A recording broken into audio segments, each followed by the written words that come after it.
You know, in our most personal, most painful legal battles, divorce, custody fights, a new weapon is being used. It's cheap, it's incredibly powerful, and frankly, it's terrifying. We're talking about AI-generated lies. Just imagine for a second, evidence so convincing, it could end your marriage, it could take away your children, it could destroy your entire reputation. Now imagine that evidence is a complete and total fabrication, a digital ghost cooked up by artificial intelligence. This isn't some sci-fi movie. This is happening in courtrooms right now. So to really get a handle on this threat, we're going to follow the path of deception. First, we'll look at a real story of how a fabricated reality almost shattered a family. Then, we'll open up the Deepfake toolkit to see these new weapons. We'll explore why our courts are so unprepared, uncover this really dangerous idea called the liar's dividend.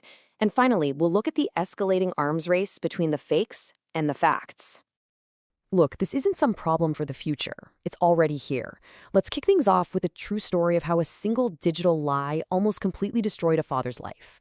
So the scene is a child custody battle, which is, one of the most brutal and emotionally charged legal fights anyone can go through. The mother comes to court and presents an audio file, and on it, the father's voice is crystal clear, making these horrible, violent threats.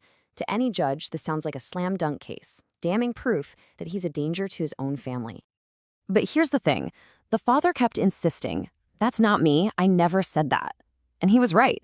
The mother didn't need a Hollywood special effects team. She used easily accessible AI software, followed some online tutorials, and literally stole his voice to make it say these awful things he never even thought. So how did this whole lie get exposed? Well, his lawyers had to hire digital forensic experts. And these guys didn't just listen to the file, they analyzed its digital DNA. They dug into the metadata and found evidence of multiple edits. They looked at the waveform and saw these unnatural splices that the human ear would just never catch. The lie was good, but it left behind digital fingerprints. That story is a really chilling warning. But to truly understand the threat, we have to look at the tools themselves. I mean, these aren't just for tech geeks anymore. They're becoming the new go-to weapons in nasty, high-conflict divorces. And at the very heart of all this is the deepfake. It's basically any synthetic media, audio, video, you name it, where AI is used to fake someone's likeness. Put simply, it's technology that's literally designed to create a convincing reality that never, ever happened. And this is the key to why this is a crisis now. Just a few years ago, doing something like this required insane technical skill and really expensive gear.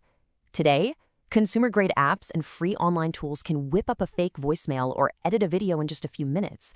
The barrier to entry has completely and totally collapsed. And the attacks can be so varied. It's not just about faking a voice. Audio cloning can be used to fabricate threats. Video deepfakes can create fake evidence of cheating. AI language models can invent entire fake chat histories of verbal abuse. And generative AI? It can even forge financial documents. Each tool is like a different weapon for a different part of the legal battle.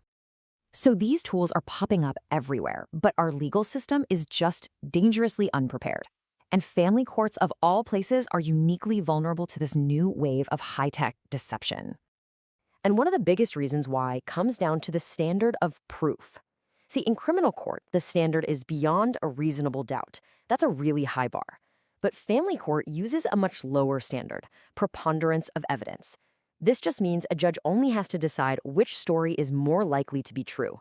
A convincing deepfake can easily clear that low bar and completely tip the scales of justice. But the problems go even deeper. I mean, most judges and lawyers just weren't trained for this. This tech didn't even exist when they were in school. A lot of the AI detection tools are black boxes, meaning their inner workings are secret and can't be easily explained in a courtroom. And this just flips the whole system on its head. Suddenly, the accused person has to prove their innocence by shelling out thousands of dollars for a forensics expert to debunk a lie. This quote from the lawyer in that Dubai case, it just says it all. The very idea of fabricated evidence being this sophisticated is so new, it's not even on the radar for most judges. They operate on the assumption that what they see and hear is real. That fundamental assumption is now broken. But maybe the most dangerous, the most insidious impact of deepfakes isn't the fake evidence that gets believed. No, it's the real evidence that gets dismissed. And this brings us to a concept called the liar's dividend. Okay, so what is the liar's dividend? It's this twisted benefit a guilty person gets just because deepfakes exist. As we all become more aware that fakes are possible, it becomes easier for an actual liar to claim that real, authentic evidence of what they did is just a sophisticated fake. And here's the terrible irony, right? The more we all learn about deepfakes, the more power we actually give to liars. A real, authentic video of someone doing something wrong can now just be dismissed with a simple claim. Nope, that's a deepfake. It's really a two-pronged attack on the truth. First, it poisons the well. It casts this shadow of doubt over all digital evidence.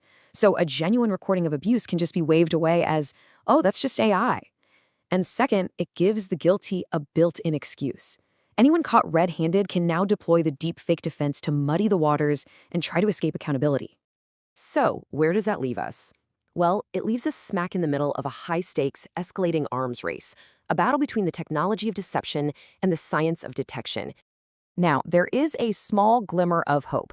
Forensic experts say that right now, about 85% of deepfakes still have detectable electronic signatures or little artifacts. So with the right tools and the right expert, most fakes can be exposed. But that's only part of the story. Because this is a constant cat-and-mouse game. Every single time a new detection method is created, the AI models that generate deepfakes learn from it. They evolve. They get better at covering their tracks, becoming harder to spot, and even more believable. The fakes are always getting better.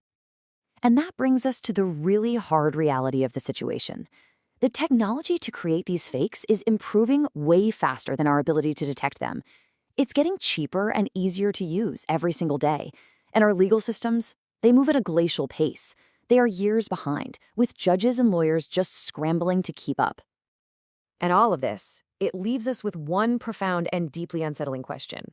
Our entire system of justice, the whole thing, is built on the idea that we can trust evidence, that we can believe our own eyes and our own ears. But when seeing and hearing is no longer believing, how can justice possibly survive?